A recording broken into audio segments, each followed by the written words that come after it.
Bapak surga, kami bersyukur di malam hari ini untuk kompak Komisi Bapak GKP Pengharapan boleh memulai persekutuan perdana. Kiranya Tuhan yang memimpin, Tuhan menolong, dan dari semua yang kami lakukan saat ini nama Tuhan dipermuliakan. Dan bersyukur bahwasanya masih ada kesempatan kami bersekutu di masa-masa pandemi ini, justru kami boleh berjumpa dan kami saling menguatkan satu dengan yang lain.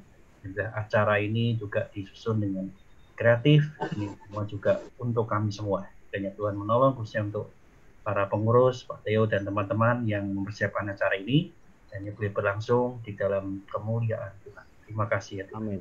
Di dalam nama-Mu Yesus Kristus kami berdoa. Amin. Amin. Ya, jadi acara ini sekali lagi lebih banyak dipakai untuk kita saling mengenal, ya, saling mengenal satu sama lain supaya kompak ini ada persekutuannya lah. Karena kita kan masih cari bentuk ya. Kita pengen tahu yang kita sukai seperti apa. Jadi hari ini kalau kita lihat rundown acara akan ada kuis Alkitab sebentar di depan. Tapi kuisnya kuis bercanda gitu ya. Kalau nggak bisa ngerjainnya bukan berarti kita nggak ngerti Alkitab gitu ya. Tapi setelah selesai kita juga akan belajar sesuatu gitu. Kemudian akan ada ice breaking dari Mas Aji. Ya, kelihatannya seru kalau dia udah cerita nih, semangat banget persiapannya gitu ya. Nah, kita dukung. Kemudian nanti ada diskusi dipimpin sama Niko. Nah, diskusi ini panjang pendeknya tergantung kita semua, teman-teman. Kalau kita enjoy, kita mau ngobrolnya nggak berhenti-berhenti juga bisa. Tapi kalau mau panjang, ya saya sih titip sama Niko kalau bisa, kalau udah lewat 20 menit kamu cut aja gitu. Tapi kalau misalnya kita lagi seru-serunya ya lanjut aja terus, nggak apa-apa gitu ya. Jadi intinya mestinya acara kita nggak akan terlalu lama malam ini. Yang penting persekutuannya ada, kita saling mengenal, itu jadi tujuan kita ya. Oke, kita akan mulai dengan kuisnya nih.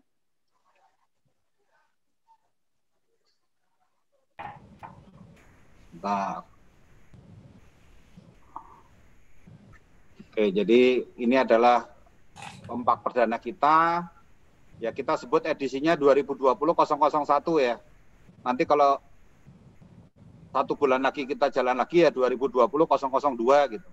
Kalau tahunnya ganti ya 2021 kita masuk 001 lagi gitu. Pokoknya kan setahun mestinya cuma ada 52 minggu kan. Jadi nomornya mestinya nggak habis gitu. Tapi kita jadi punya nomor yang unik terus setiap sesi gitu ya. Oke, kita akan main kuis Alkitab ini. Bisa lihat di Zoom chat, bisa klik dari situ, atau bisa snap QR code yang ada di layar, atau bisa diketik juga bisa ini. Di handphone kita boleh, pakai komputer juga boleh, di Zoom chat. Kalau teman-teman lihat di Zoom chat itu, udah ada linknya juga, bisa diklik aja. Oke, kita mulai ya.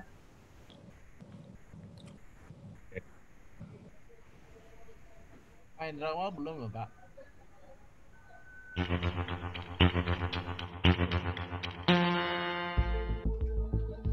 Orang Yahudi mendapat keamanan dari musuhnya.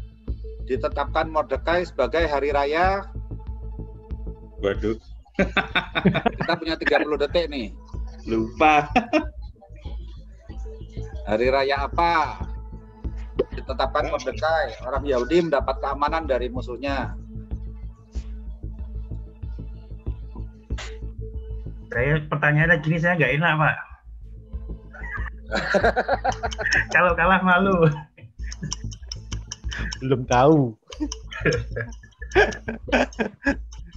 Ini kan adu cepat juga Pak. Kalau koneksinya lambat nggak menang juga Pak. Nah itu ada alasan. Nah. Belum tahu.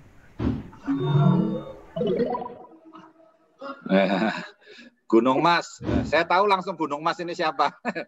Jawabannya yang benar Purim ya. Purim. Hari Raya Purim. Oke. Kedua.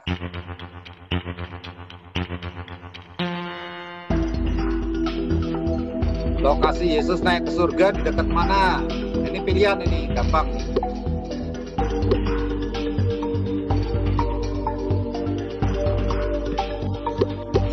Salah lagi. Ini tergantung koneksi. Muter ini. Koneksinya muter-muter. cepet juga kalau salah gimana lo Panton? Iya, apalagi salah. Betul. Ini enggak udah lama salah lagi. Salah lagi tuh. Aduh. Aduh. Jawabannya apa? Yerusalem. Yerusalem. Ya. Betania. Betania ya, dekat Betania. Ada 2 yang jawab benar tuh.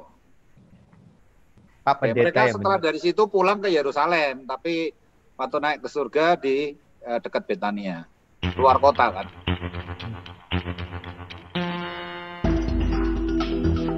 Nama yang diberikan kepada Yusuf oleh Firaun yaitu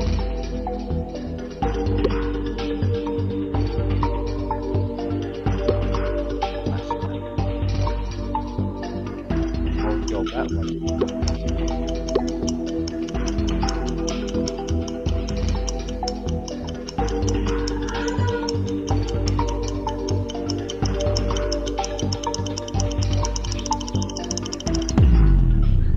Salah lah.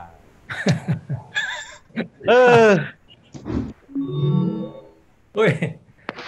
Gunung Mas siapa nih Gunung Mas? Gunung Mas itu kalau kalah ID. kita malu. Kalah malu, Kita Pak. semua. Kalah malu. Zamnat Panea ya.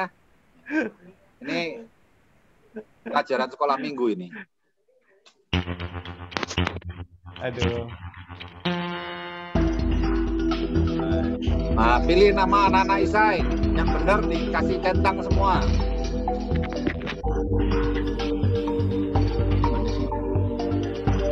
Jadi jawabannya bisa lebih dari 1 ya. Semua yang benar pokoknya dipilih.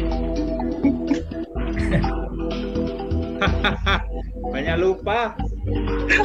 Lupa ini, Pak.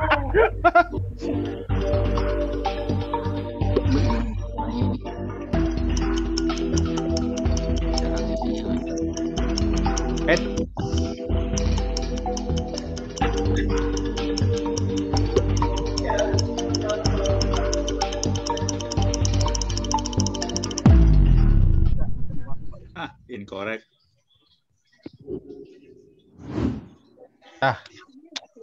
Iya, nggak tahu.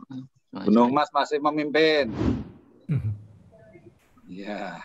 Dapat Ada hadiah yang es benar krim. semua? Tidak ada. Gunung Mas benar semua enggak? Enggak. Ini mestinya Pak semuanya pelajarannya anak itu Isa. bener. Ya.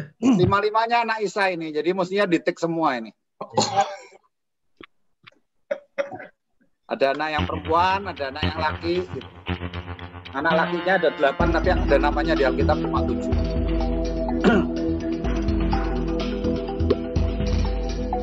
Ini cuman benar atau salah kan?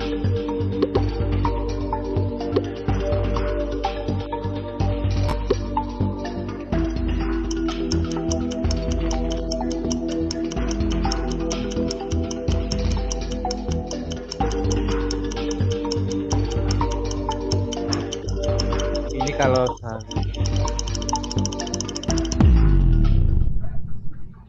salah lagi. Ini ketahuan nggak baca Alkitab nih saya. Iya, aja jebakan tuh, Pak. Oke. 5 orang benar ya, jawabnya salah. Kenapa ini salah? Perjanjian lama. Ya, karena kitab Mazmur kan di Perjanjian Lama. Dia terpanjang di seluruh Alkitab. Orang Ya, lupa tapi bukan dengan di itu ya. Perjanjian. Kalau di Bukan Perjanjian lupa. Baru kitab terpanjang apa? Ketahuan nggak baca Alkitab. Perjanjian Ada yang baru. tahu nggak Matius, kalau di Perjanjian Baru yang terpanjang apa? Matius. Sah. Para Rasul. Matius sama Lukas Tiga sama-sama Rasul, 28 itu. Iya. Tapi kalau dari kata-katanya, jumlah kata-katanya Lukas paling panjang. Ya. Lukas itu terpanjang. Oke, lanjut.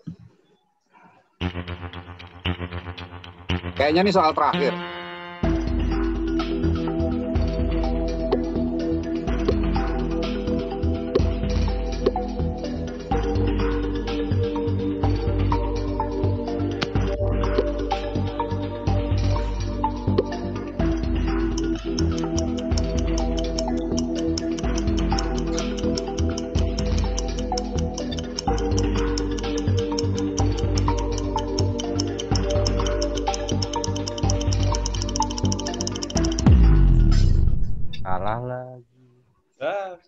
lagi ya. Ampun. Gaptek nih. Kenapa jawabannya salah coba? Kan bukan dalam paus kan, nggak disebutin kalau itu paus kan. Ikan besarnya udah benar. Terus? 3 hari benar nggak? Lamanya 3 hari 3 malam ya. Jadi 3 hari ya salah. 3 hari sama 3 hari 3 malam beda kan? Betul, Pak. Betul, Pak. Nah, lamanya 3 hari 3 malam jadinya. Oke. Nah ini, yes. Jadi juaranya siapa? Gunung Mas. Oh, saya loh. Salib loh. Gara-gara ikan besar itu berarti. Banyak jebakannya nih, Pak. Banyak tikungan, Pak. Betul. Makanya saya bilang kalau enggak bisa, jangan merasa jadi enggak mengerti Alkitab. Karena ini tujuannya setelah kita jalanin ini baru tahu, oh ternyata tipuannya di situ. Gitu. Tapi kita jadi ingat. Gitu. Oke, sekarang kita akan masuk ke ice breaking yang dipimpin oleh Mas Haji. Silakan Mas Haji. Ini balik ke Zoom-nya gimana?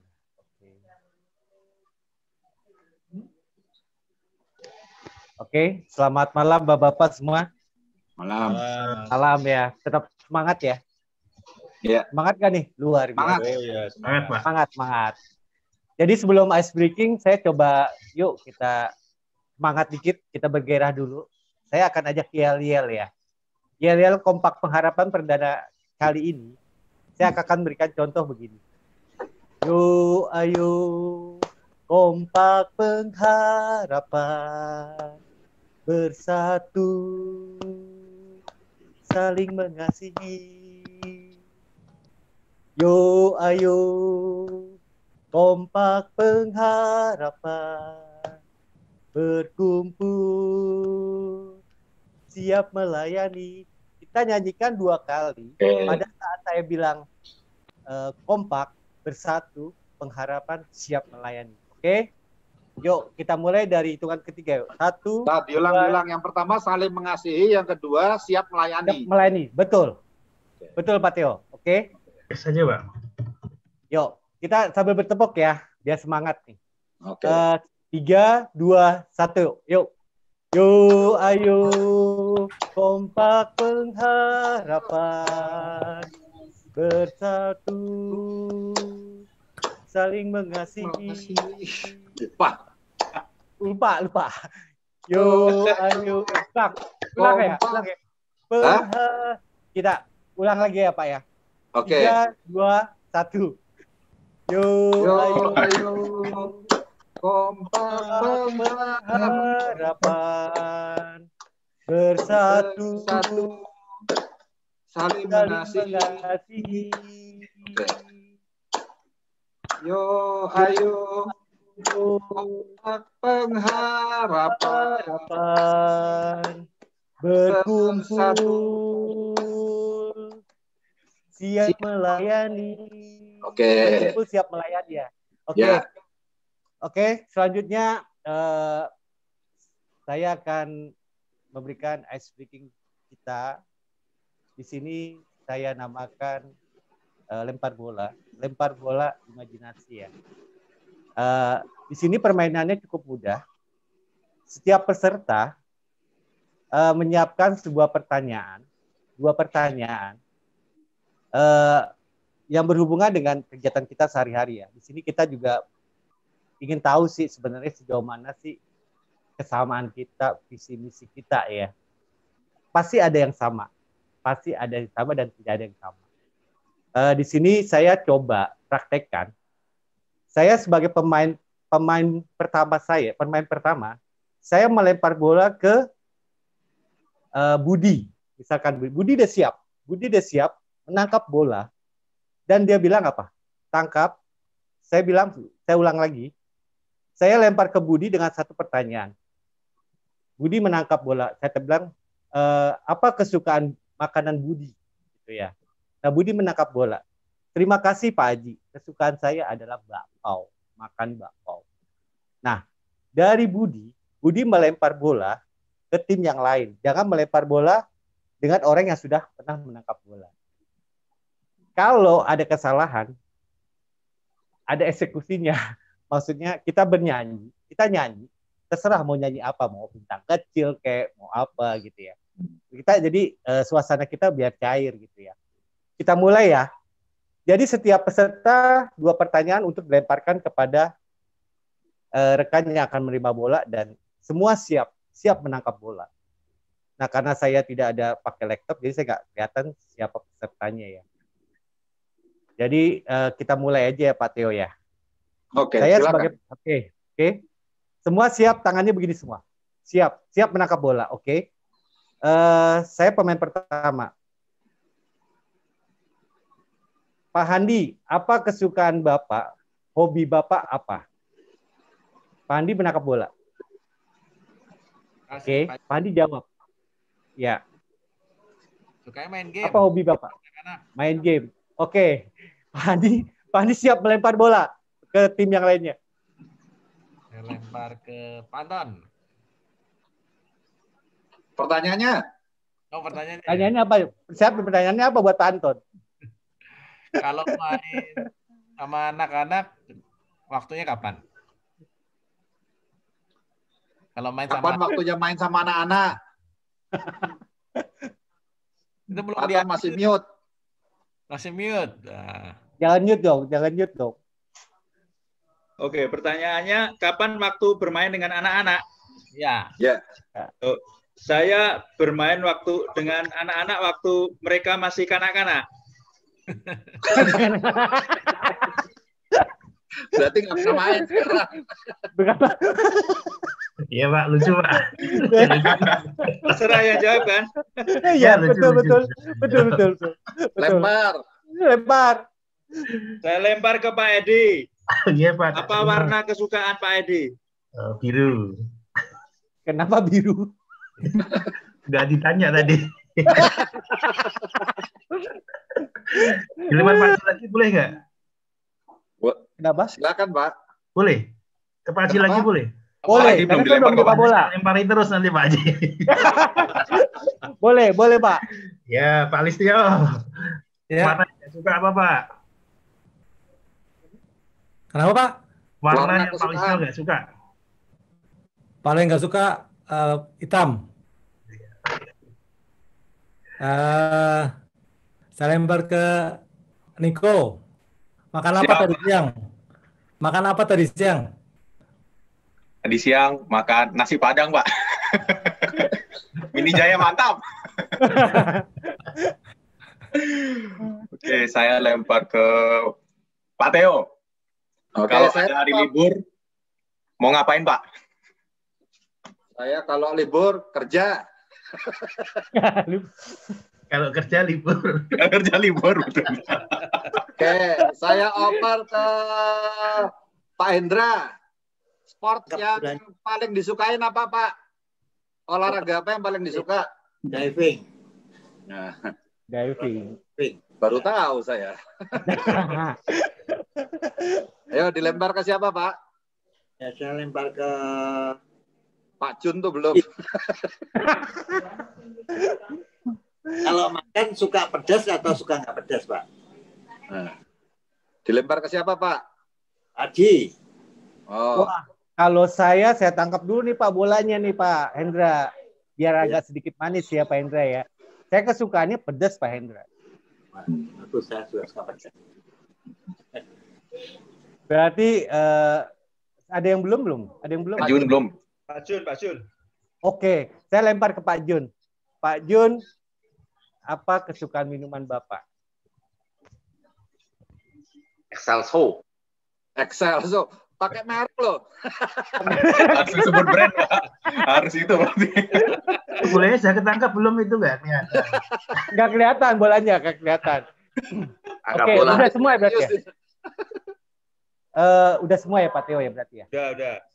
Oke, jadi gini, kenapa tujuan permainan ini intinya kita mengetahui Pak, mengetahui apa sih yang mereka kebiasaan mereka sehari-hari. Dan di sini pun kita saling mengenal, kita saling ya apa ya? Menurut saya cukup efektif sekali dengan adanya program kompak ini ya. Jadi kita, oh ternyata Pedi nanti sukanya ini loh. Jadi kalau saya sediain biasa Pedi A, saya sukain B, mungkin Pedi gak bakal mau ini. Gitu. Jadi kita tahu gitu. Kebiasaan sehari-hari kita juga kita tahu dan kita bisa bertatap muka gitu ya. Jadi intinya itu aja. Satu hal lagi saya bilang kompak. Apa, Pengharapan Jo? siap melayani. Siap melayani. Kompak itu siap melayani. Siap melayani. Mantap. Terima kasih Pak Theo waktunya. Saya kembalikan ke Pak Theo. Terima kasih Mas Haji. Nah ini Siap. langsung ke Niko ini. Kita kasih tepuk tangan dulu Mas Haji dong. Kita kasih tepuk tangan dulu. Thank you Mas Haji. Kita jadi saling mengenal. Yang saya udah tahu Pak Edi senang warna biru, saya udah tahu. Pak Jun suka Excelso, saya udah tahu. Kalau Pak Anton nggak main sama anak-anak, saya bisa nebak. Kebanyakan perempuan. Yang Pak Hendra diving itu buat saya informasi baru. Ya, Pak Listio nggak suka warna hitam juga, itu informasi baru. Ya, thank you. Seru. Ini Pak Theo lagi silakan kerja nih Niko. ya. Libur Bapak. Kenapa Pak Edi? Hari ini kerja ya Pak ya? Hari ini Pak Theo kerja juga dia. Malam-malam nggak kerja Pak Theo itu. Oke, silakan Niko. Ya, makasih Pak Theo. Saya salah pakai baju kayaknya hari ini, Pak. Warna hitam soalnya. Pak Listio nggak suka. Nggak apa, nanti saya bikin Pak Listio suka warna hitam, Pak. Oke, makasih Bapak-Bapak untuk kesempatannya. Memang ya kalau kumpul sama kaum pria, kaum bapak-bapak ini kayaknya nggak seru gitu. Saya 2 kali ikut dan kayaknya 2 kali selalu seru semua gitu. Amin. Nah, harapannya ya semoga nanti ke depannya kita bisa terus seperti ini gitu ya, dan semakin banyak yang gabung juga gitu. Meskipun masih calon bapak mungkin, tapi nanti bisa gabung juga sama kita gitu. Nah, hari ini karena kan lebih santai gitu ya. Nah, kita mau sama-sama mungkin lebih ke berdiskusi gitu ya. Jadi kalau nanti saya kasih pertanyaan, Bapak-Bapak bisa jawab dan ya kita saling ini aja, tukar pikiran aja. Nah, saya mau kita sama-sama diskusiin tentang satu ayat. Awalnya saya bingung sih mau kasih diskusi tentang ayat apa gitu, karena kan banyak banget dan ini perdana gitu ya. Nah, tapi melihat kondisi kita di pandemi sekarang, terus saya jadi kepikiran mau bagikan satu topik ini sih. Nah, saya akan sharing slide.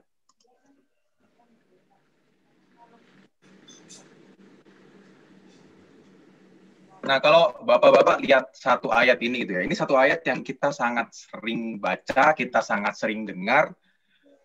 Nah, menurut kita waktu baca ini, khususnya dalam kondisi pandemi seperti ini.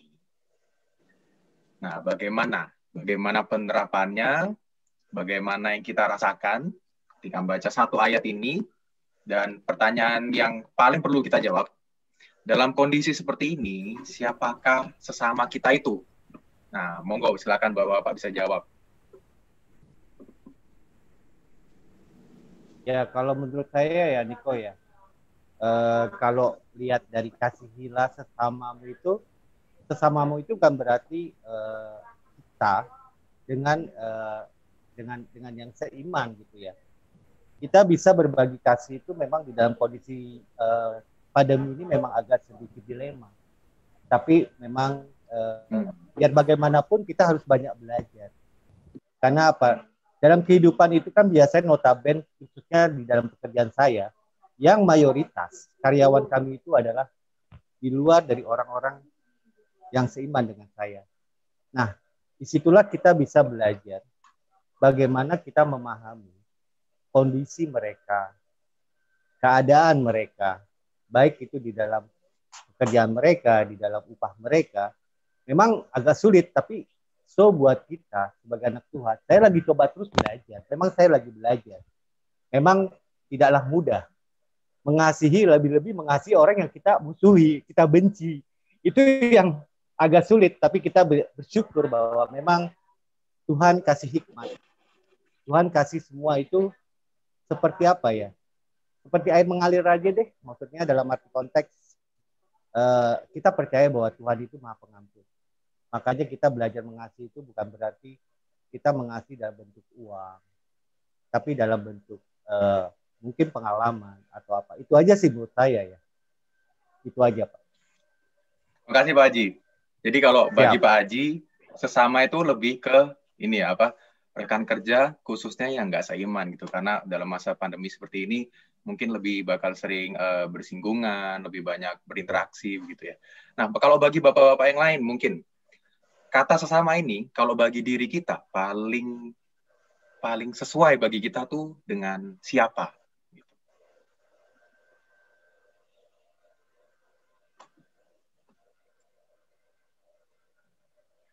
Ada yang mau jawab, Bapak? Ya, saya mau refleksi sih. Waktu membaca ayat yang tadi, kalau konteksnya dengan pandemi gitu ya. Ini mungkin jawabnya agak muter, jadi nggak direct ke saya gitu. Saya tahu keponakan saya, Tiffany ini kan kerja di luar negeri, di perusahaan, di mana company-nya itu butuh tenaga kerja gitu. Sehingga ada karyawannya yang kena COVID gitu ya, itu nggak diumumkan gitu loh. Jadinya yang lainnya nggak tahu, karena kalau dikasih tahu kan nanti pada nggak mau kerja gitu ya, yang lainnya gitu kan. Tapi karyawan yang kena COVID itu pun tetap diminta kerja karena memang butuh tenaga kerja. Nah kalau kita bicara saling mengasihi kan mestinya ya kalau kita nih konteksnya, ya kita tahu sekarang ini lagi masa kayak gini, kalau bisa kita nggak perlu ketemu dulu, kita bisa long distance, itu kan lebih aman ya. Sesama kita tuh bisa ya bisa klien, bisa teman satu kantor, bisa orang di sepanjang perjalanan yang kita temui gitu ya. Siapapun itu, laki, perempuan, lintas agama, lintas usia gitu ya. Itu semua ya sesama kita yang perlu kita kasih dengan cara ya kita jaga jarak, pakai masker, kita sendiri juga jaga kebersihan, itu kan karena kita mengasihi mereka juga ya. Nah kalau kita ngelihat konteksnya perusahaannya Tiffany kan, kita bisa cepat mengira perusahaannya ini atau punya persepsi perusahaannya ini jahat gitu ya. Kok bisa seperti itu? Kok nggak peduli sama karyawannya? Jadi ada yang kena COVID, nggak dikasih tahu gitu. Tapi kalau kita coba memikir dari sudut pandangnya mereka juga, mungkin mereka juga kepengennya enggak kali ya. Mungkinnya enggak kepengen nyuruh orang itu sampai harus masuk gitu. Karena kalau saya lihat di tempatnya Jason misalnya, di Belgia itu, dokter yang sakit kena COVID pun juga harus masuk gitu. Selama dia nggak ada simptom, jadi dia tuh masih sehat, masih bisa melakukan pekerjaannya gitu ya. Dia tetap harus masuk ya melayani orang-orang yang baik positif maupun nggak positif gitu ya. Justru misalnya kita mau cek gitu kan, bisa jadi kan malah ketularan sama dia tuh karena dianya sendiri sebenarnya positif gitu. Tapi memang tenaga kerja medis itu dibutuhkan sekali. Jadi memang kita diingatkan oleh ayat tadi untuk nggak terlalu cepat menghakimi orang lain juga atau menilai bahwa mereka itu jahat gitu. Karena mungkin kalau kita ngomong niat atau niat maksudnya dia ya bukan karena niat jahat, dia sendiri juga dalam konteks sekarang ini nggak tahu apa yang harus dilakukan gitu ya. Jadi belum tentu keputusan yang diambil itu juga keputusan yang terbaik gitu loh. Jadi kalau niatnya ya kita jangan dengan cepat menilai orang itu jahat, tapi kita coba memahami ya kenapa kok sampai itu dilakukan itu. Tapi kalau ditanya sesama ya tadi, orang kantor, klien, siapapun yang di sepanjang perjalanan kita temui, lintas usia, lintas gender, lintas agama gitu ya. Itu sih. Oke, makasih Pak Theo. Ya betul ya, jadi dari Pak Haji dan Pak Theo kita bisa tahu memang sesama ini sebetulnya nggak dibatasi gitu ya. Bisa rekan kerja kita, bisa keluarga kita. Dan memang sebetulnya ketika Tuhan Yesus mengatakan ini, kalau kita lihat lagi di kitab Lukas gitu ya, Pak Haji tahu nih pasti kitab Lukas soalnya. Kitab Lukas pasal 12 dalam perumpamaan orang Samaria yang baik hati. Jadi waktu itu kan Tuhan Yesus dites sebetulnya sama salah satu orang Farisi yang bertanya, siapakah sesama kita? Nah, jadi orang Farisi ini bertanya pada Tuhan Yesus dan Tuhan Yesus menjawabnya dengan perumpamaan orang Samaria yang baik hati. Nah, dalam perumpamaan ini sebenarnya kita bisa tahu, Tuhan Yesus pengen mengatakan pada orang Farisi ini bahwa sesama kita itu sebetulnya sangat banyak gitu, nggak terkungkung oleh ras, oleh usia, oleh gender, karena sesama kita itu bisa dibilang sesama semua manusia gitu. Nah, intinya yang Tuhan Yesus mau katakan sebenarnya sesama kita itu ketika Tuhan Yesus mengatakan ke orang Farisi ini adalah bagaimana kita mau melakukan tindakan kasih itu. Karena sebetulnya orang Farisi ini ketika bertanya, dia tahu semua hukum Taurat, dia tahu semua ajaran, semua apa isi hukum Taurat, tapi kenyataannya dia susah melakukannya. Oleh karena itu ketika Tuhan Yesus kasih tahu tentang perumpamaan ini, Tuhan Yesus pengen kasih tahu, kamu tahu kalau kamu harus mengasihi sesamamu manusia, kamu harus mengasihi orang lain, tapi apakah kamu benar-benar melakukannya seperti itu? Nah, pertanyaan yang berikutnya, Bapak-Bapak. Nah, sekarang kita kan tahu kalau sesama kita itu sebetulnya semua orang, entah itu keluarga kita, rekan kerja, saudara kita di gereja, siapapun juga gitu. Nah, pertanyaan yang berikutnya, siapakah sesama kita yang saat ini mungkin dalam kondisi pandemi ini yang paling susah kita kasihi? Mungkin ini bisa memancing gitu ya. Siapakah sesama kita yang paling susah kita kasihi dalam kondisi pandemi ini? Orang yang sering mengecewakan. Orang yang sering mengecewakan. Nah, siapa itu Pak? Kalau boleh dikerucutkan lagi. Ya, kalau dibilang mengecewakan itu orang yang pernah ya menyentuh hati kita loh, menyakiti diri kita ya. Itu bisa di dalam keluarga, bisa juga di dalam pekerjaan kita, atasan kita. Ya itu memang secara pribadi saya itu kadang sulit gitu ya, tapi lagi berupaya untuk coba belajar mengampuni ya, mengasihi ya. Karena memang sesuatu hal yang dalam bentuk kekecewaan, di dalam bentuk ya sejenisnya itu memang agaklah sulit gitu. Dan tidak mudah, itulah sifat manusiawi. Tapi itu sih yang menurut saya memang harus terus belajar. Kita harus terus belajar dan tidak sekedar kita bicara, tapi bagaimana kita mengimplementasikan itu aja. Terima kasih. Terima kasih Pak Haji. Nah, kalau dari Bapak-Bapak yang lain mungkin, Pak Listio mungkin siapa sesama yang paling susah kita kasih dalam kondisi seperti ini, Pak?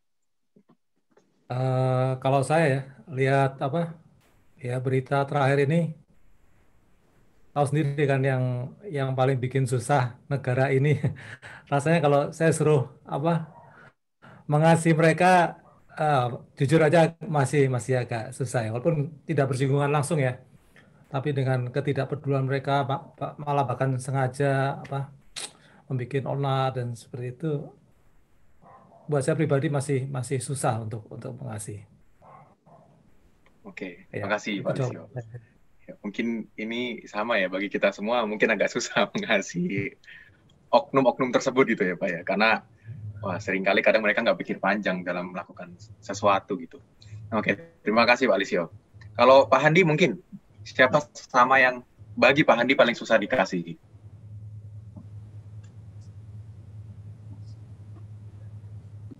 Nggak kepikir sih Pak sebenarnya. Oke Pak, berarti bagus Pak. Selalu mengasihi berarti Pak Handi. Yang nggak mau beli mobil. Sama orang yang kita kasihi sih. Masih salah itu Pak. Yang nggak mau beli mobil Toyota. Tapi dapat diskon, Mbak. Lagi. Diskon baru, di diskon boleh tuh. Nggak di diskon baru baik. Mobil Toyota sama Pak Handi. Ya. Yang nawarnya ini gila-gilaan. Keterlaluan ya Pak. Keterlaluan. Pikirannya cuma kerja keluarga doang sih. Oh, oke. Jadi nggak cuma mikirin siapa yang nggak kita kasihi gitu kan. Mumpung kalau kita bisa bantu orang yang kita bisa bantu, mungkin lebih baik kali Pak ya. Amin. Akhirnya begitu jadi. Oke, terima kasih Pak Handi. Saya dapat ini sih dari jawaban ketiga Bapak tadi, ada dua hal yang terlintas di pikiran saya. Jadi yang pertama, masalah ini ya, kita selama pandemi kegiatannya cuma kerja, rumah gitu. Kalau ada yang onsite ya kerjanya di luar gitu ya. Tapi kalau work from home, di rumah terus pasti Bapak-Bapak. Dan yang namanya di rumah pasti selalu bersinggungan sama orang-orang rumah gitu ya. Nah, jadi dari Pak Haji sama Pak Handi, malah lebih sering sulit mengasihi orang yang paling kita kasihi. Betul ya Pak ya? Dan mungkin kalau mengatakan seperti itu, paling susah sebetulnya kita mengasihi orang yang paling kita kasih itu, saya yakin adalah keluarga kita sendiri gitu ya. Nah, ada yang merasa sulit mengasihi keluarga, ada yang juga merasa sulit mengasihi orang-orang lain gitu ya, orang ya kayak Pak Alisio tadi katakan ya mereka yang berbeda dengan kita gitu. Tapi saya mau angkat satu topik tentang yang Pak Handi sama Pak Haji sharingkan barusan. Mengasihi keluarga di masa pandemi. Karena memang banyak orang mengatakan orang yang paling menyakiti hati kita itu seringkali orang yang paling terdekat dengan kita gitu ya. Nah, kalau sudah menikah, mungkin istri kita. Atau mungkin kalau sudah punya anak, mungkin anak-anak kita sendiri. Nah, jujur saya belum pernah merasakan ya, Bapak-Bapak.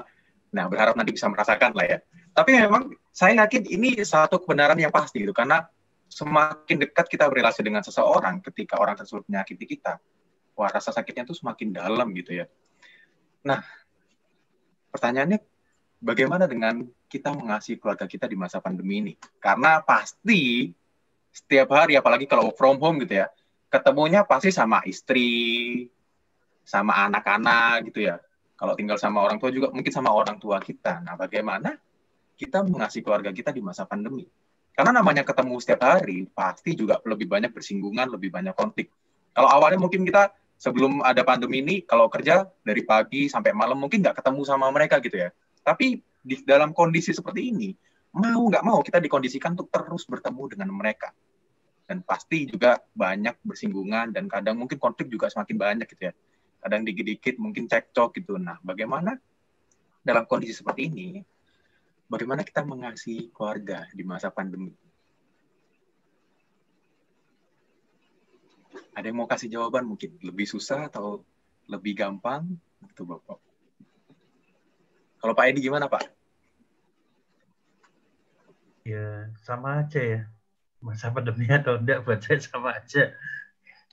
Karena saya oh iya betul sih. kumpul terus ya gitu ya. Betul Pak, saya lupa. Saya pergi bareng sama berita gitu. Iya, buat saya sih sama ya. Sama aja. Oke, makasih Pak Edi. Kalau Pak Anton, mungkin Pak Anton. Kalau bagi saya ya sama seperti jawaban Pak Edi ya. Kalau kemana-mana ya dengan keluarga gitu ya. Ya suasana kan berbeda karena seperti Antonia kan udah bekerja. Kan beda. Dulu waktu kanak-kanak gitu ya dia akan ngikuti kemana kami pergi gitu ya. Kalau sekarang ya lihat jadwalnya dulu kan. Saya ada jadwal pekerjaan ini ya agak susah gitu. Tapi kalau soal relasi ya tetap aja gitu. Dan lagi pula siapa Aurel dan Adiel gitu kan kumpul gitu ya. Karena kuliah mereka kan memang harus dari rumah. Malah kalau mereka jauh dari rumah ya yang deg-degan saya dan istri gitu. Wah ini jangan-jangan itu ya malah lebih susah gitu. Kalau dekat kontrolnya kan gampang gitu. Kalau ada apa-apa gampang gitu ya. Komunikasi juga ya kami nggak ada isu ya kalau soal itu. Tapi kalau menjawab soal relasi dengan teman-teman itu yang agak susah itu bukan dengan teman gitu ya. Kalau saya kan bergaul dengan orang-orang itu bukan hanya di satu kota gitu ya, tapi banyak kota gitu, bahkan di luar negeri gitu. Nah yang sulit pada saat sekarang kantor aja nggak boleh gitu kan. Kemudian kalau ada kegiatan kantor semuanya harus online. Padahal kantor pemerintah kan sudah bekerja ya. Dan mereka juga gimana ya sulitnya karena kita kan membeli sesuatu misalnya di-install ya di Malang misalnya atau di Manado misalnya gitu ya. Nah, yang kesulitan bagi kami itu kan mengontrol kualitas. Kalau di tempat sana, kemudian pekerjaan seperti apa, komunikasi dengan pejabat setempat itu ya, dengan bupati, dengan gubernur itu jadinya malah kesulitan. Jadi kalau sekarang dalam masa pandemi gitu, yang sebagai sesama ya seperti seharusnya siapapun juga gitu ya. Kalau misalnya ada yang kecelakaan misalnya, saya tidak berharap gitu ya. Tapi kan kalau soal menolong seperti yang dicontohkan Tuhan Yesus bukan sesuatu yang mudah ya, tetapi ya tetap kita harus menolong gitu ya. Nah, yang repot pada masa sekarang ini yang menjadi dilematis gitu ya. Karena saya sering mendengar beberapa teman itu kan meninggal. Nah, kami sendiri, saya dan teman-teman itu kan nggak bisa menengok nggak bisa, maksudnya menghibur keluarganya juga nggak bisa gitu. Paling nggak datang, biasanya kalau kondisi normal gitu kan kita datang gitu kan, paling nggak memberi ya penghiburan kepada keluarga mereka meskipun mereka mungkin tidak seiman. Kalau seiman ya lebih gampang gitu. Dalam arti kan kita hadir siapa. Nah, sedangkan warga sendiri juga kadang-kadang kita mikir nggak boleh kumpul gitu ya. Itu yang mungkin menjadi gap ya, menjadi penghalang kita berkomunikasi secara langsung gitu ya. Karena mereka sendiri terkena COVID. Nah, orang yang terkena COVID, contohnya ada teman ya yang meninggal, kemudian cerita, nah orang itu terpaksa harus disewakan rumah kosong gitu ya, tinggal sendirian sampai dia meninggal gitu ya, terisolasi sendiri. Nah, itu yang jadi tekanan batin bagi istri dan anak-anak. Nah, ini barusan sore ini sebetulnya dekat gitu ya, tapi ya nggak bisa apa-apa gitu karena orangnya kena COVID dan dia tenaga medis gitu kan, dia tenaga medis karena dia dari track sekolahnya gitu kan di bidang farmasi, jadi dia terkena dari isu tersebut. Nah, itu yang menjadi kegelisahan saya dan istri gitu ya, bagaimana bersikap gitu. Itu yang mungkin pertanyaan yang relevan ya bagi kami gitu ya, gimana menghibur orang-orang yang terkena dampak COVID ini. Karena ada teman kantor, terutama teman kantor, teman sekolah gitu ya, yang tinggalnya sebetulnya dekat gitu. Tapi kalau COVID itu kan protokolnya kita nggak boleh ngapa-ngapain gitu, nggak boleh dekat. Yang boleh itu kan ya tenaga medis yang memang ditunjuk oleh pemerintah. Itulah yang menjadi mungkin kegelisahan ataupun yang perlu kita diskusikan lebih lanjut gitu. Terima kasih. Terima kasih Pak Anton. Ya, jadi memang sebetulnya lebih susah bagi kita untuk mengasihi orang yang jauh gitu ya, karena yang dulunya mungkin kita bisa gampang ketemu, bisa gampang berinteraksi dan menghibur secara langsung, secara fisik tuh jauh lebih mudah. Tapi sekarang karena pandemi segala sesuatu kerasa susah gitu ya. Ya betul banget sih. Terima kasih Pak Anton. Nah sebenarnya tapi kenapa kok kayaknya dari tadi saya singgung keluarga terus gitu ya Bapak ya. Nah sebenarnya kenapa saya mengangkat topik ini bukan karena saya mau menghakimi keluarga-keluarga yang ada di GKMI Pengharapan gitu. Malah saya sangat bersyukur setelah dengar sharing dari Bapak-Bapak, ternyata kita sangat memiliki relasi dengan keluarga yang sangat baik gitu ya. Tapi kenapa saya mau mengangkat satu topik ini? Karena selama beberapa bulan ini, ketika saya ngobrol dengan beberapa teman yang seumuran, baik teman-teman dari kampus ataupun teman-teman SMA, dan juga sempat ngobrol dengan beberapa anak youth itu, nah ternyata bagi kita anak-anak muda, relasi dengan keluarga di masa pandemi ini malah sangat susah gitu ya. Nah, ini mungkin sedikit unik. Kenapa gitu? Nah, saya sendiri waktu skripsi di kampus kemarin sebenarnya sedikit membahas tentang ini gitu ya. Bagaimana kondisi kerohanian anak-anak muda dan kaitannya dengan keluarga mereka gitu. Nah, saya mau sedikit berbagi ke Bapak-Bapak sekalian tentang satu apa yang saya teliti ini dari berbagai survei yang ada di Amerika maupun di Indonesia gitu. Saya mau sharing beberapa slide. Nah, bisa diperhatikan nanti Bapak-Bapak.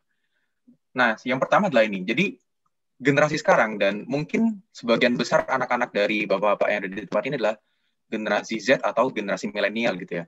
Jadi, generasi milenial tuh kalau nggak salah sampai 95, kelahiran 95. Dan generasi saya tuh ada yang bilang dari 95 ke atas atau tahun 2000 ke atas. Dan rasanya sebagian besar dari anak-anak kita yang ada di tempat ini umurnya dalam rentang usia segini gitu.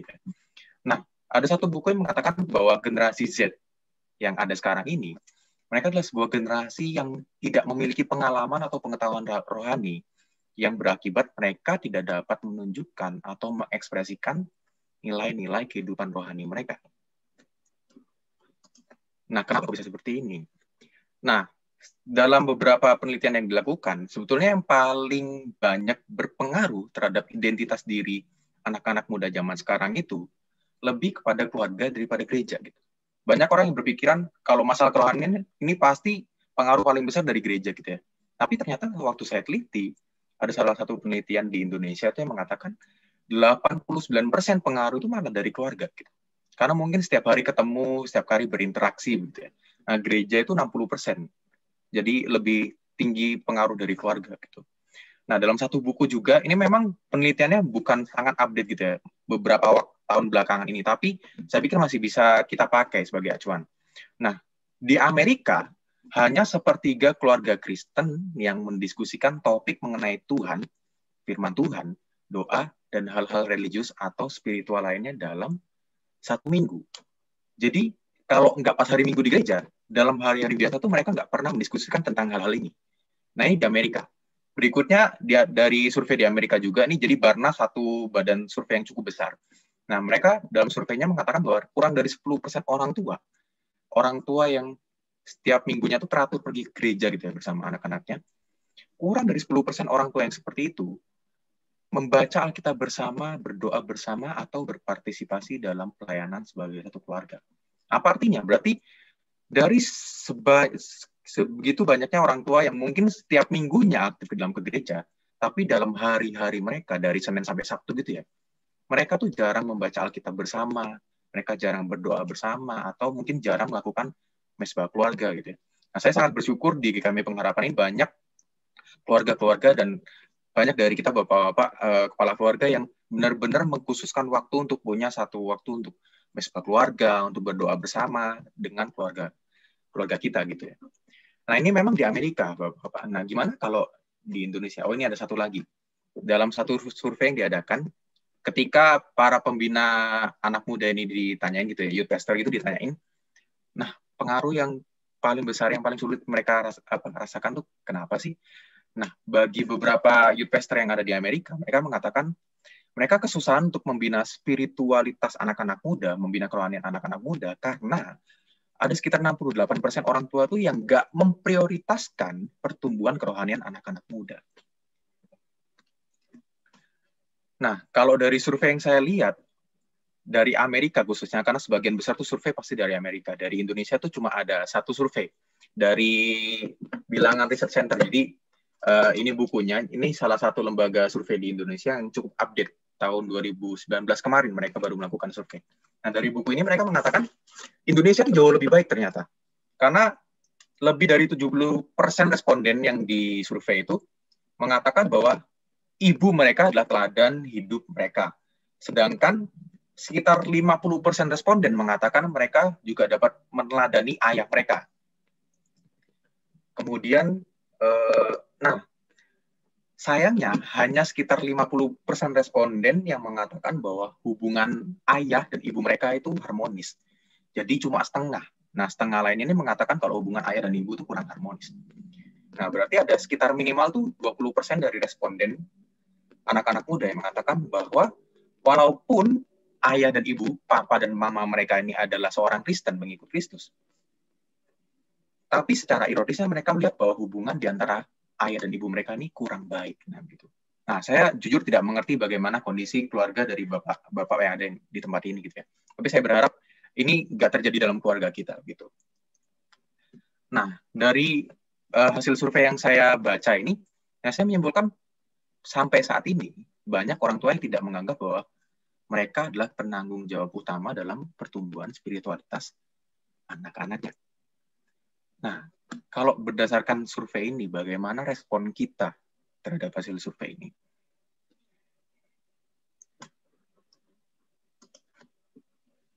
Mungkin ada yang mau kasih tanggapan, mungkin Bapak-Bapak.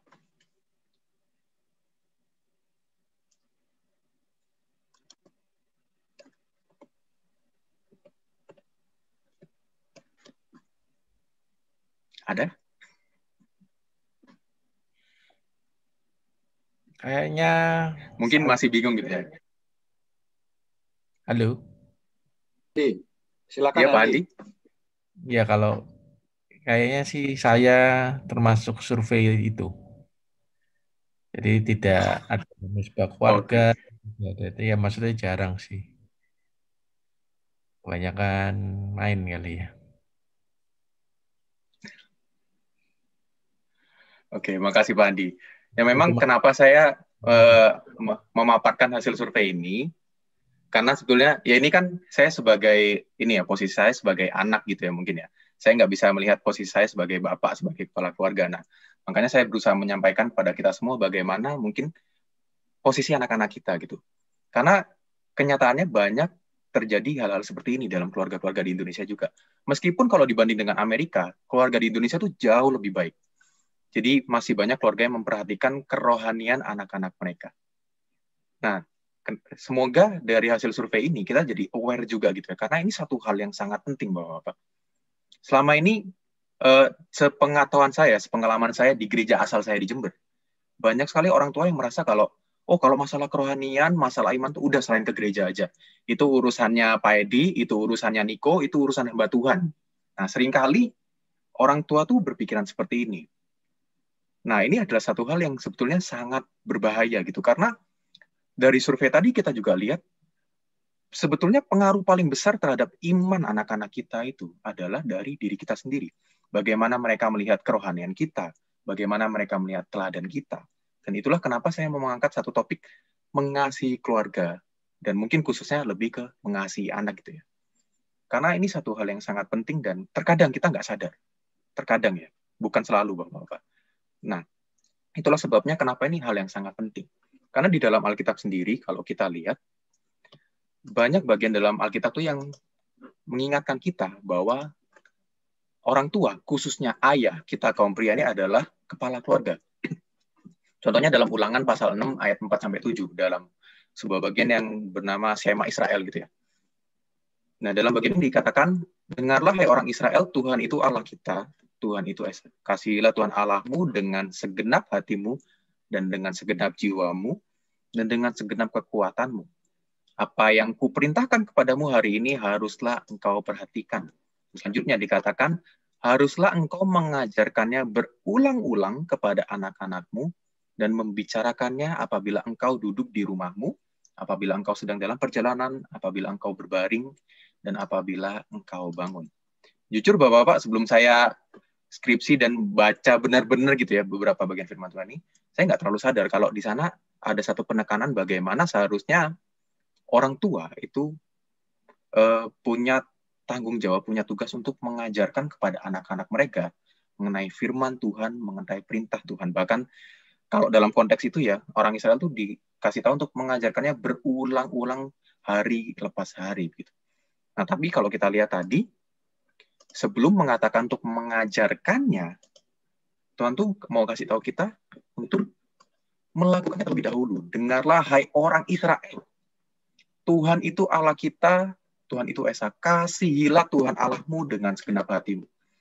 Nah, ini sebenarnya Tuhan ini mengatakan kepada para orang tua, kepada ayah, kepada kaum bapak ini, bahwa kita harus melakukan terlebih dahulu supaya anak-anak kita bukan cuma dengar ajaran kita saja, tapi benar-benar melihat teladan dari dalam hidup kita sendiri. Nah, kemudian di satu bagian firman Tuhan dari Efesus pasal 6 ayat 4 juga dikatakan, dan kamu bapak-bapak jangan bangkitkan amarah di dalam hati anak-anakmu, tetapi didiklah mereka di dalam ajaran dan nasihat Tuhan. Nah, ini mungkin sedikit bagian firman Tuhan yang saya bisa bagikan gitu ya. Bagaimana kita sebagai bapak-bapak, sebagai kaum pria ini sangat-sangat punya tanggung jawab yang besar terhadap anak-anak kita. Kita nggak cuma bertugas untuk memenuhi kebutuhan jasmani, tapi terlebih penting lagi memenuhi kebutuhan rohani mereka. Dan ini juga sebenarnya jadi satu hal yang sangat bikin saya aware, waspada gitu. Karena seharusnya dari masa muda juga saya harus mempersiapkan hal ini juga. Ini bukan hal yang bisa kita lakukan dengan instan gitu ya Bapak-Bapak. Dan saya yakin Bapak-Bapak yang ada di sini pasti punya pengalaman yang jauh lebih nyata itu. Dan mungkin pergumulan yang begitu berat juga. Karena namanya mendidik anak, apalagi generasi Z, generasi milenial, seumuran saya ini susah banget gitu ya. Saya aja menghadapi dengan generasi yang muda beberapa tahun dari saya aja kok kayaknya pemikirannya beda banget gitu. Dan kayaknya susah banget nyambung sama mereka. Nah, apalagi dengan bapak-bapak yang rentang usianya sangat jauh gitu ya, nggak sangat jauh sih, mungkin cukup jauh, dan seringkali kayak susah untuk memberitahukan kepada anak-anak dan bagaimana seharusnya mereka bertumbuh. Gitu. Tapi sebenarnya inilah tantangan yang harus kita kerjakan gitu, tanggung jawab yang harus kita kerjakan. Karena kalau bukan kita, kalau bukan ayah, kalau bukan bapak yang melakukannya, siapa lagi? Gereja memang bisa. Hamba Tuhan juga punya tanggung jawab. Tapi tanggung jawab hamba Tuhan itu lebih ke memperlengkapi para orang tua, para ayah untuk mendidik anak-anak. Karena ya itu tadi, pengaruh paling besar adalah dari kita, dari para ayah, dari orang tua yang ada. Nah, inilah kenapa saya pengen membagikan satu topik ini gitu ya. Bukan untuk menghakimi, sekali lagi, bukan untuk menilai, karena jujur saya juga baru kenal dengan bapak-bapak di tempat ini, saya juga belum begitu mengenal keluarga, tapi saya rindu ini benar-benar jadi satu hal yang mengingatkan kita ke depannya gitu. Jadinya kelamaan sharingnya ya Pak De. Terlalu serius gitu. Tapi kenapa saya mau bagikan ini? Karena bagi saya ini hal yang sangat penting. Karena saya rindu bukan cuma kita, bapak-bapak yang ada saat ini yang boleh punya persekutuan yang baik, boleh punya kompak ini, tapi sampai tahun-tahun ke depannya, anak-anak kita pun generasi selanjutnya selalu punya persekutuan yang baik, selalu punya iman yang baik. Dan kalau bukan dari kita yang memulai sebagai orang tua, bagaimana mereka dapat belajar. Nah, ini mungkin yang saya mau bagikan ke kita semua, dan mungkin ada yang mau sharing, ada yang mau kasih tahu pengalamannya gitu, karena kalau dari saya pribadi, saya sangat kurang pengalaman hal itu. Nah, mungkin Bapak-Bapak mau sharing gitu, bagaimana pengalaman tentang hal ini. Mengasihi secara khususnya, mengasihi keluarga kita, dan paling penting sebenarnya di dalam kondisi pandemi ini, adalah bagaimana anak-anak kita memerlukan kasih dari kita sebagai ayah, sebagai orang tua mereka. Silakan kalau ada mau sharing mungkin Bapak-Bapak. Ya, mungkin Nicholas, saya mau berbagi sharing saya ya. Mungkin secara pribadi di dalam keluarga, saya orangnya memang keras. Jiwa saya keras, cara mendidik saya kepada anak juga keras. Dan memang kehidupan saya itu kan dari semenjak kami menikah, kadang dengan anak-anak itu jarang ketemu gitu. Kadang kerja di mana gitu, saya harus tinggal di mana. Tapi memang untuk mengasihi, tetap saya secara pribadi mengasihi anak-anak saya, keluarga saya. Ada bahasa bilang segalak-galaknya harimau pun tidak pernah memakan keluarganya sendiri atau anaknya sendiri gitu ya. Tapi memang saya bersyukur bisa bergaul dengan komunitas, di mana komunitas ini termasuk kompak, itu membangun jiwa saya, membangun kerohanian saya. Dan memang sekarang saya mulai belajar. Kadang saya telepon anak saya, yuk kita berdoa sama-sama walaupun tengah malam, gitu ya. Dan saya pernah selalu mengajarkan mereka bagaimana tetap setia di dalam Tuhan, setia mengasihi sesama. Itu aja sih sebetulnya. Dan hidup saya pun memang sudah berserah sama Tuhan, dan saya juga menyerahkan itu kepada anak saya gitu, kepada Tuhan. Jadi memang sesuatu hal yang tidak mudah, tapi satu sisi saya sebagai orang tua pun kadang merasa bersalah gitu. Karena apa? Memang setiap anak pasti kan mempunyai karakter yang berbeda-beda, mempunyai karakter yang berbeda. Si A begini, si B begini. Bagaimana kita menyatukan itu? Sesuatu yang memang tidak mudah buat saya, tapi saya bersyukur saya punya komunitas yang luar biasa, bisa berbagi, memiliki orang-orang yang luar biasa di Kompak ya. Nah, disinilah saya bersyukur banget, memang harapan ke depan Kompak makin hebat, makin jaya, makin setia, makin melayani Tuhan. Terima kasih. Terima kasih banyak Pak Haji untuk sharingnya. Ya, bersyukur ya, jadi kalau dari sharing-sharing ini kita sendiri jadi jauh lebih mengenal rekan-rekan kita, saudara seiman kita di gereja, bagaimana juga pergumulan mereka dalam keluarga mereka sendiri. Karena seringkali mungkin selama ini kita berjuang sendiri gitu ya, tapi bersyukur untuk Kompak ini ada satu wadah, kita bisa saling mendukung, saling berjuang sama-sama gitu. Nah, mungkin Bapak-Bapak ada yang mau sharing lagi bagaimana pengalamannya selama ini.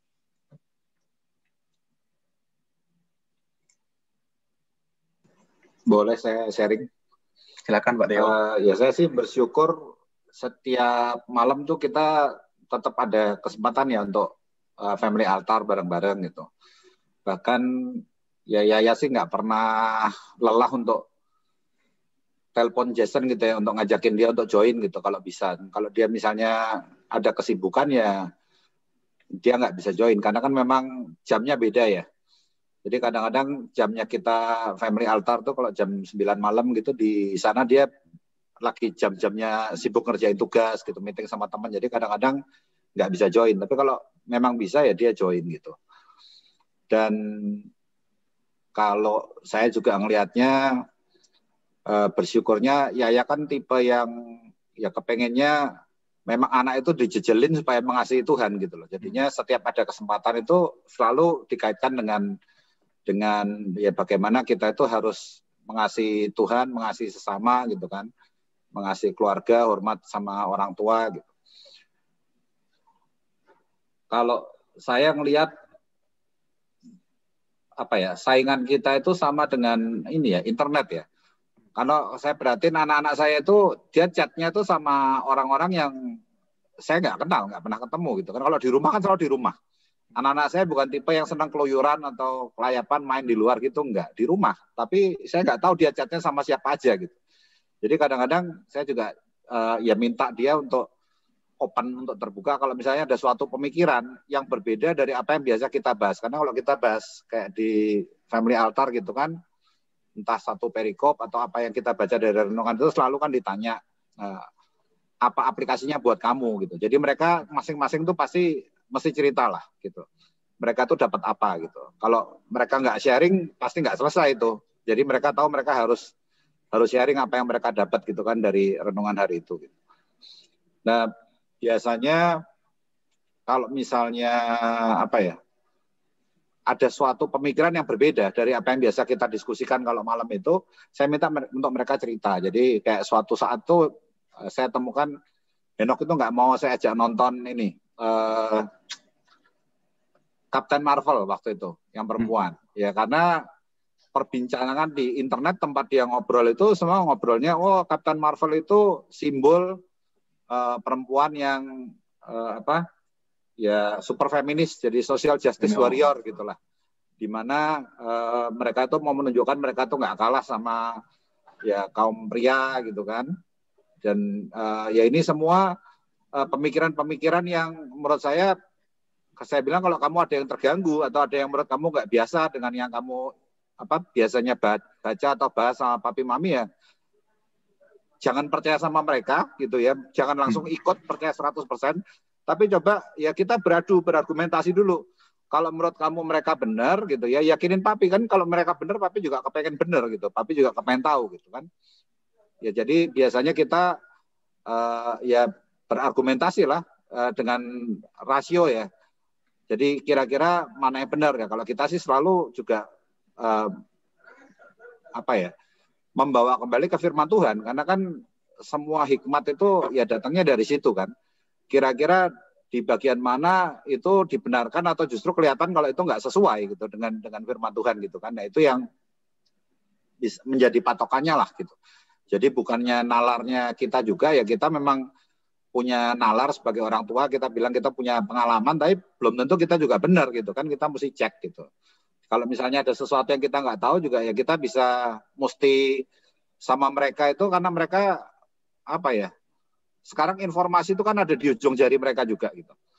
Apa yang dulu kita bisa bilang orang tua tuh udah lebih makan asam garam, sekarang kan nggak bisa kayak gitu. Karena informasi yang mereka dapat bisa aja kita nggak pernah dengar malahan gitu kan. Jadi kalau misalnya beda ya kita juga harus mau untuk cari tahu. Ya bilang bahwa kita juga nggak tahu ya cari tahu dulu gitu. Baru kita ya tukar pikiran lah, kira-kira menurut pandangan kita itu seperti apa. Ya itu yang bisa kita lakukan kalau mau ngobrol sama mereka. Dulu sih waktu lebih kecil saya sering tanya juga ya, melakukan survei kecil-kecilan. Dan kalau menurut kamu, jadi saya kasih 5 pertanyaan, 6 pertanyaan gitu kan. Kalau kamu ngelihat papi sebagai ayah gitu, sebagai orang tua, 1 tuh paling jelek, 10 paling bagus.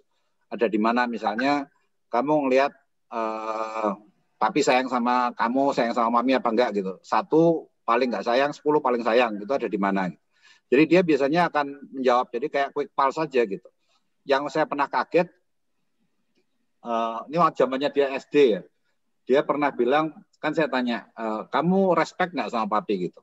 Antara 1 sampai 10, dia bilang 8, 6 katanya. Jadi dia ralat tuh dari 8 jadi 6 kan kaget kan kita kan gitu kan. Yang lainnya bagus-bagus 9, 10, 9, 10 kok ini 8 terus diralat jadi 6 gitu kan. Karena terus dia bilang gini, karena gini, kalau saya benar-benar respect katanya. Kan saya itu di sekolah pasti nggak nakal gitu. Ya buktinya saya di sekolah kadang masih dihukum sama guru, berarti kan kalau misalnya saya respect itu cuma di mulut juga, karena kenyataannya tindakan saya juga kadang-kadang masih bikin orang tua itu jadi repot karena mesti ke sekolah gitu. Ya saya ngelihatnya kalau jawabannya dia kayak gitu ya berarti masih oke gitu, karena justru dia memikirkan sesuatu yang nggak cuma asbun kan, nggak cuma asal ngomong dengan suatu angka, tapi dia mikir gitu. Kenapa kok dia menjawabnya angka 8 atau angka 6? Karena yang penting kan bukan angkanya buat kita. Tapi kenapa kok dia milih suatu angka itu? Nah menurut saya komunikasi seperti itu tetap perlu kita bangun sih sama anak-anak gitu ya. Untuk tahu di mana mereka dan mereka ngelihat kita seperti apa juga gitu. Itu sih. Terima kasih banyak Pak Theo. Memang ini satu hal yang sangat penting ya, komunikasi dengan anak-anak kita gitu. Kayak tadi saya ingat yang Pak Anton bilang gitu.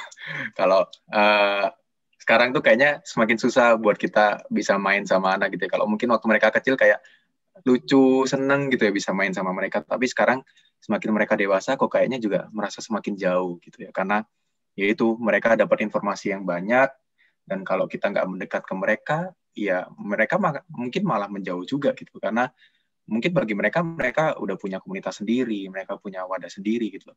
Tapi bahayanya adalah ketika mereka mungkin mengarah pada hal yang salah. Kalau kita nggak dekat, kalau kita nggak tahu, itu adalah satu hal yang sangat berbahaya gitu ya Bapak. Nah mungkin ada satu orang lagi yang mau sharing, mungkin kalau boleh.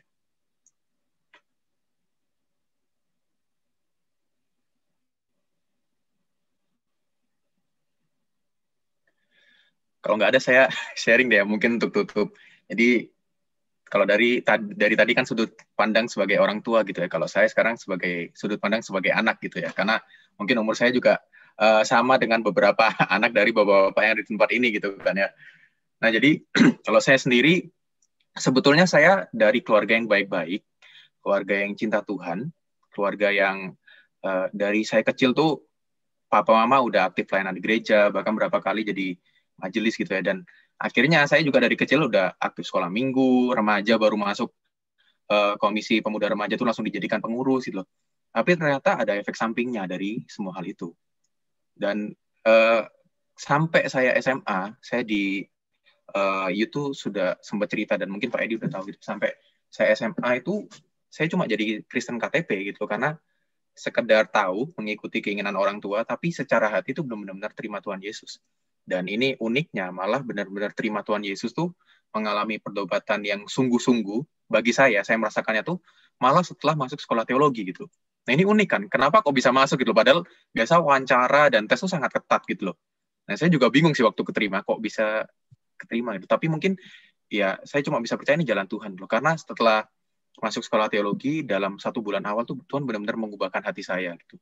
Di sana saya baru benar-benar bisa percaya sama Tuhan sepenuhnya gitu. Dan setelah masuk sekolah teologi saya baru sadar gitu. Ternyata dalam relasi saya dengan orang tua, khususnya papa ini agak bermasalah gitu. Karena semakin anak dewasa kan semakin kita punya bisa menilai gitu kan. Kalau kecil mungkin nggak sadar, tapi setelah saya beranjak dewasa waktu kuliah ini mungkin mulai sadar gitu. Ini papa saya kelihatannya Kristen sih, pelayanan aktif, kehidupan baik-baik, tapi kok kayaknya ada satu hal yang kurang gitu, ada satu hal yang salah. Karena saya melihat di gereja sangat baik kehidupan papa, tapi kalau di rumah kadang capek dari pekerjaan itu dilampiaskannya ke rumah. Jadi kadang-kadang mama salah dikit, adu argumen dikit langsung marah. Terus sama saya sama adik juga kadang karena buat kesalahan sedikit langsung marah gitu loh. Dan lama-kelamaan ini semakin sering gitu loh. Nah, saya bingung kayak melihat dua kepribadian yang berbeda gitu. Kalau di gereja di luar sama orang tuh baik-baik. Tapi kalau di rumah papa tuh kayak kok gini gitu. Saya sebagai anak, apalagi anak pertama itu jadi bertanya-tanya gitu. Dan seringkali sedih karena papa dan mama ya saya melihat kayak belum menjadi seorang suami yang baik gitu. Bahkan papa ini akhir-akhir ini saya baru tahu, dompet tuh kalau pulang kerja nggak mau dibawa ke dalam rumah, ditaruh di mobil. Karena mungkin takut mama lihat uangnya kah, takut apa. Nah, saya nggak tahu pikiran papa seperti apa. Tapi dari hal ini kayak saya, kok hubungan papa mama kayak gini ya? Maksudnya, karena di kampus saya sudah belajar harusnya sebagai suami istri yang baik, hubungan yang baik itu seperti apa. Nah, tapi kenyataan yang saya lihat di depan mata, kok seperti ini gitu. Dan beberapa kali juga adik sering dimarahin, kayak belajar mobil di rumah. Adik tuh belajar dikit dimarahin, padahal udah dilesin. Tapi karena papa saking takutnya nih mobil baret atau gimana, sampai sering dimarahin. Nah, saya nggak bisa belajar mobil karena mungkin salah satunya hal ini. Karena takut gitu ya, belajar dikit, salah dikit, langsung kena marah. Salah dikit, langsung kena marah. Saya pikir ya, saya belajar sendiri aja lah nanti. Kalau sama papa malah susah gitu.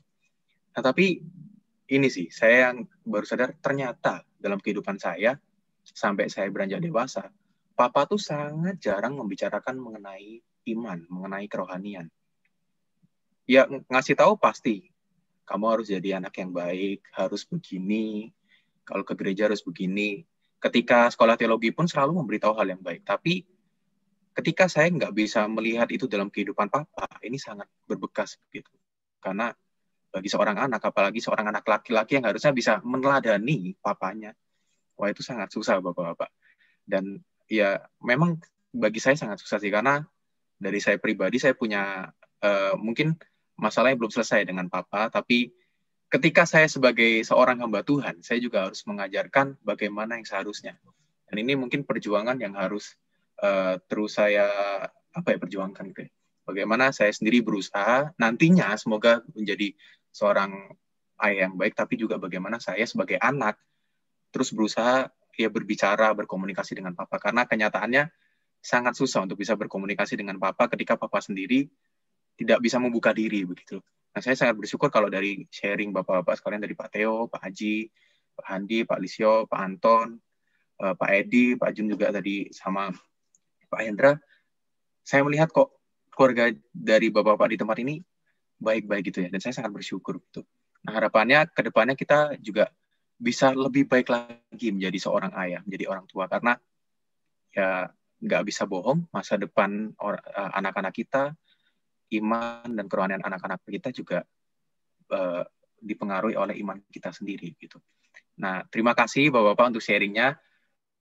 Mungkin cukup serius dan cukup berat gitu ya sharing kita hari ini, tapi saya sangat bersyukur diberi kesempatan, dan semoga ini jadi suatu wadah kompak, jadi suatu komunitas yang dimana kita bisa saling mendukung, saling belajar, dan kedepannya semakin baik lagi. Terima kasih Bapak-Bapak.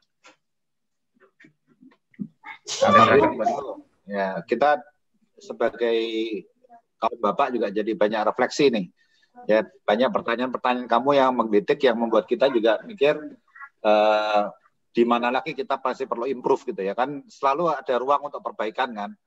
Nah, itu apa yang Niko sharing dari kacamata seorang anak muda gitu, menurut saya bermanfaat buat kita semua kaum bapak ya, untuk mengevaluasi, untuk ya memperbaiki lagi ke depan tuh kira-kira apa yang bisa kita improve ya sebagai tugas atau peran kita sebagai seorang bapak gitu.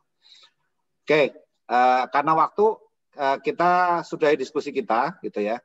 Next ini kita mau bahas ya minggu berikutnya nih, siapa yang akan ice breaking, siapa yang akan mimpin diskusi gitu. Ya kan?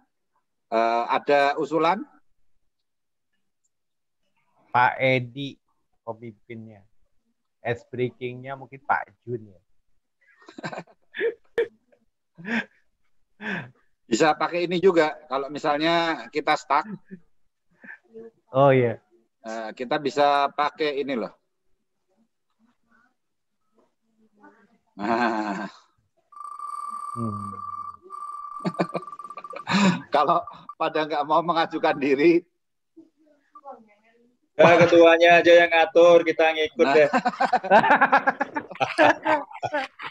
Kalau sampai stuck kita nggak bisa, nggak ada yang paling mau. Gampang ya Pak. Pakai lotre. Otomatis fair gitu kan. Okay. Saya sih sempat waktu itu nawarin ke Handi itu mau, dia ice breaking, dia bilang untuk berikutnya. Nah, saya nggak tahu itu beneran mau apa enggak tuh. Mau beneran? Pasti bener lah. Geleng-geleng ya Pak. Itu kalau geleng-geleng manggut ke atas sih, manggut. Dia ketularan sama temannya orang India itu. Aja. Latihan, Andi. Pak Andi. Ke saya tadi kan Pak Michael. Loh, Mana enggak, Pak Michael ada? Kan Ada Pak itu Michael. kalau kepepet. Itu simulasi Michael Pak ada, tadi Pak. Michael. Kata Pak Anton langsung aja. Katanya. Nanya Pak Haji udah bilang Pak Jun, kok jadi saya? Pengajuan, Pak. Kata usul, Pak. Oke, gini. Kita estafet aja. Ya, ice breaking tadi kan Aji. Aji mau estafetin ke siapa untuk berikutnya. Jadi kita harus maulah siapapun yang diminta. Oke. Saya mending Pak Handi aja ya, Pak Teo ya. Pak Handi. Silakan. Saya nggak ikut-ikut. Jangan tanya saya, nanti saya diomelin. Pak Handi. Oke, ya. Handi, Haji yang minta tuh. Oke, kalau Niko, diskusi next siapa? Silakan diestafetkan. Boleh siapa aja nih. Ada Pak Edi dulu lah, Pak. Istio. Pak Edi dulu. Gimana, Niko? Ke Pak Edi dulu aja, Pak. Ke Pak Edi, oke. Aman. Oke, jadi bulan depan masih 1 bulan kok ini, ya masih 1 bulan. Handi persiapan untuk ice breaking, Pak Edi untuk diskusi ya Pak. Share 1-2 ayat, kemudian pertanyaan-pertanyaan itu kalau bisa memancing ya diskusi kita seperti tadi lah gitu. Menurut saya tadi kita banyak diperkaya juga sama apa yang di-sharingkan oleh Niko gitu. Oke, berikutnya mengenai rekaman lagu, kan kita mau vokal grup ya, lomba ya. Pak Jun udah ngasih partiturnya, silahkan masing-masing rekam mau nyanyi lagu apa. Tolong dijawab tuh di WAG. Pak Listio mau sopran, suara 1, suara 2, suara 3, suara 4 Pak Listio. Ya tuh jujur saya nggak pernah ikut vokal grup ya, kur gitu, jadi nggak tahu saya suara apa ya. Ya suara 1 aja paling nggak, yang lagu biasa kita dengar kan suara 1-nya tuh. Ya suara 1 boleh. Cuman kalau bisa ada yang ngasih contoh ya. Saya juga nggak bisa baca not. Ya. Nanti Pak Jun yang kasih contoh. Saya ikut aja. Saya minta Pak Jun kasih contoh kok. Dia akan nyanyi suara sopran 2, itu berarti suara 1 yang variasinya kan ada A sama B itu. Nanti Pak Jun yang ngasih contoh. Ya, asal kasih contoh. Ya, Pak Handi suara berapa? Tenor dulu, Handi. Handi tenor. Ya udah tenor. Oke, Pak Edi. Saya mau sopran aja. Sopran aja. Oke, suara 1 ya. Niko? Saya biasanya sih bass, Pak. Cuma nggak tahu nih notnya bisa baca atau enggak. Oh, yang paling aman sih sopran. Nanti kan saya sama saya berarti ya. Oh, oke deh, Pak. Pak Anton tenor udah pasti. Nggak usah milih yang lain. Pak Indra? Kemarin dia udah milih.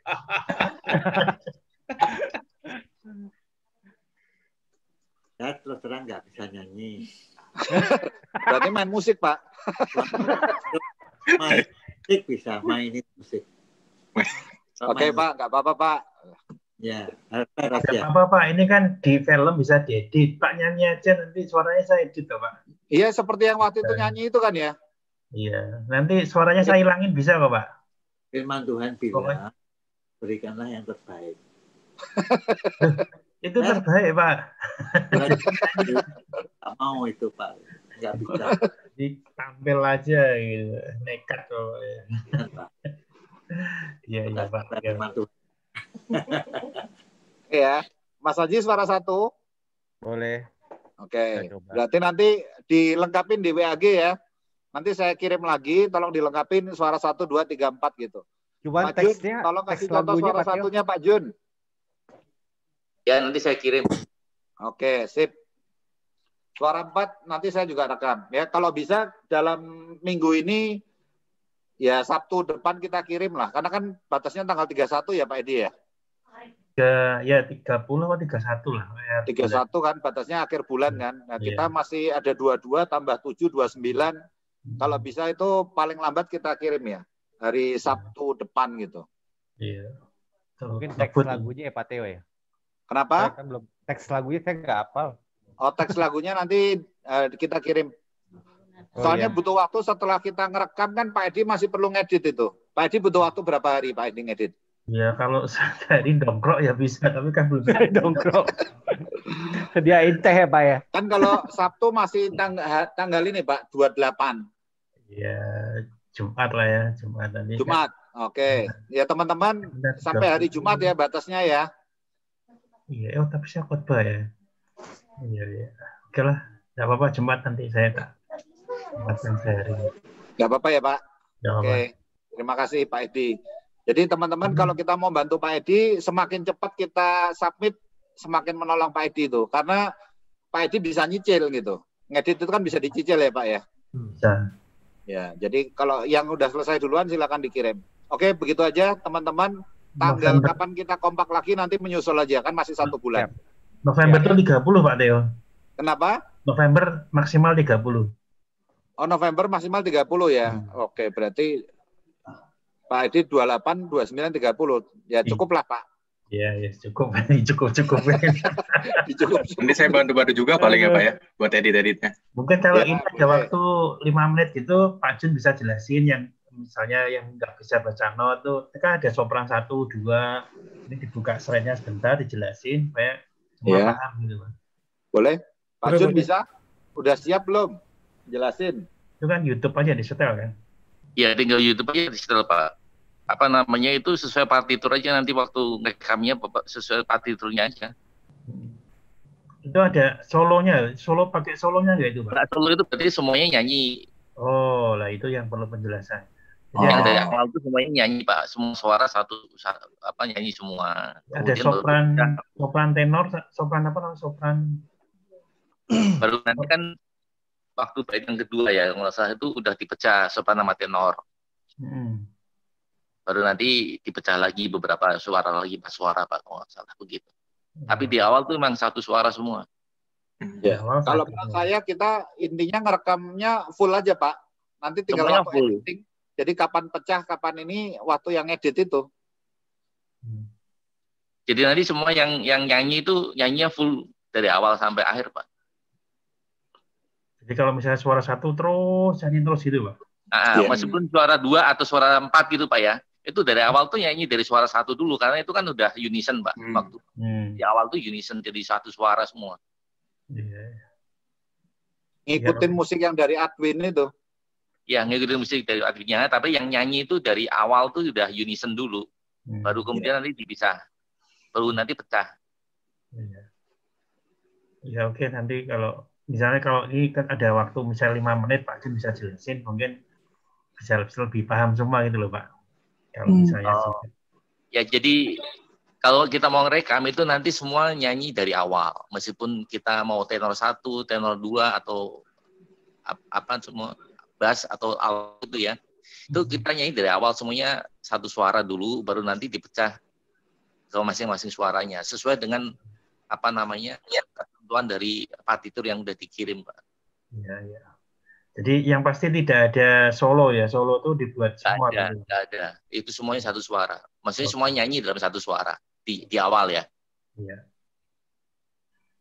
Ya, oke Pak Jun. Dan ini tujuan kita bukan harus menang ya, tapi ya kita lakukan yang terbaik lah. Pokoknya kita berkontribusi, berpartisipasi itu menurut saya lebih penting lah. Kalau mau bagus nanti tugasnya yang edit sama mixing.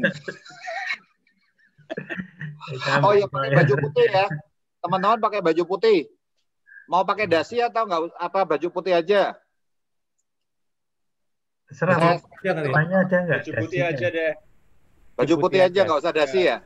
Dasinya soalnya warna-warni, enggak bagus ya. Pelangi ya Pak. Baju putih aja, oke? Iya. Jadi boleh kemeja pendek, boleh kemeja panjang, tapi warna putih ya. Iya.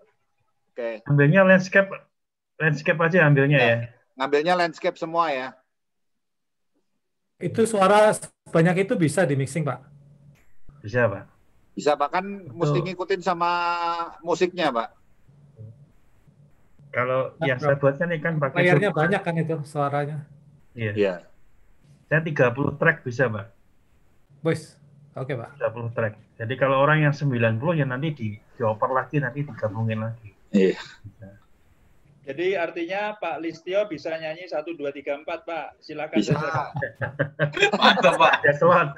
Asal ada contohnya boleh Pak. 1 suara. Nanti muncul semua Pak. Asal dikasih contoh nggak apa-apa. Nyanyi sopran sama tenor itu nanti.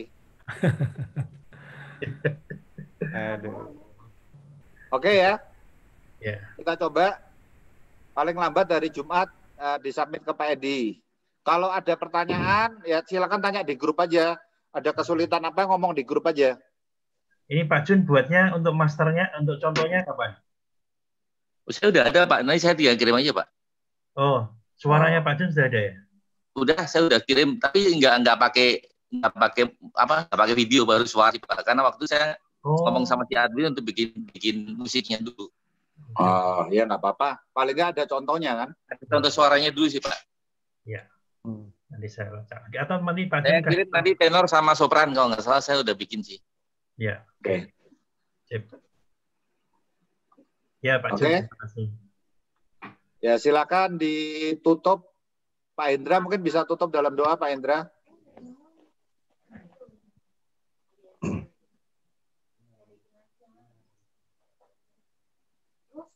Baik, mari kita berdoa ya.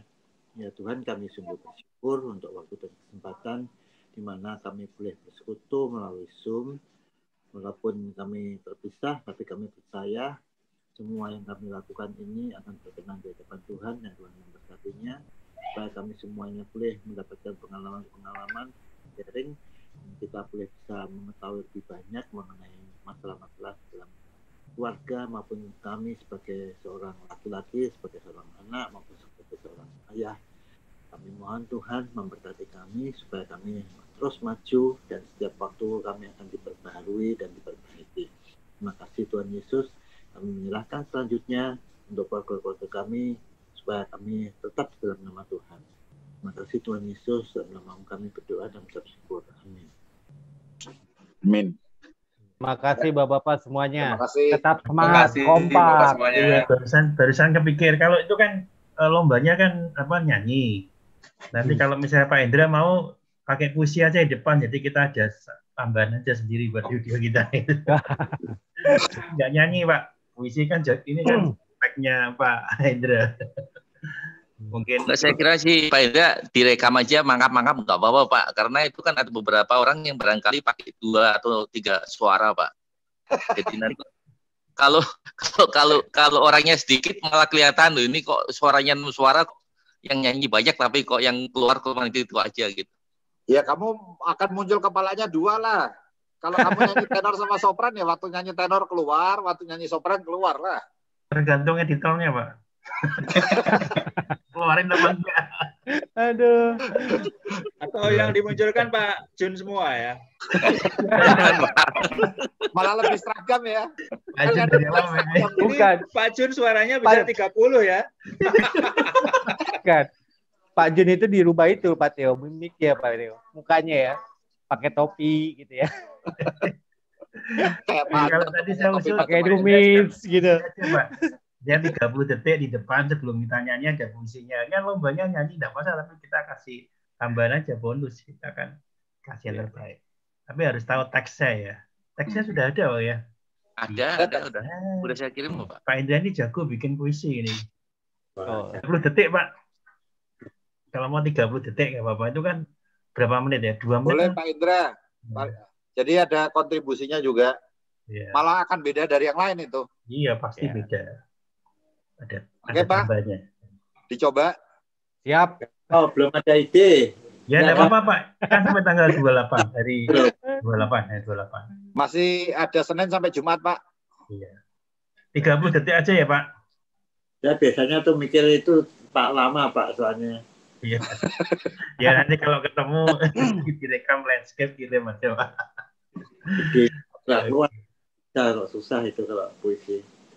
Apalagi pantun udah lama ya boleh. Itu. Deklamasi juga boleh Pak. Waktu ulang tahun itu videonya Pak kan bagus itu.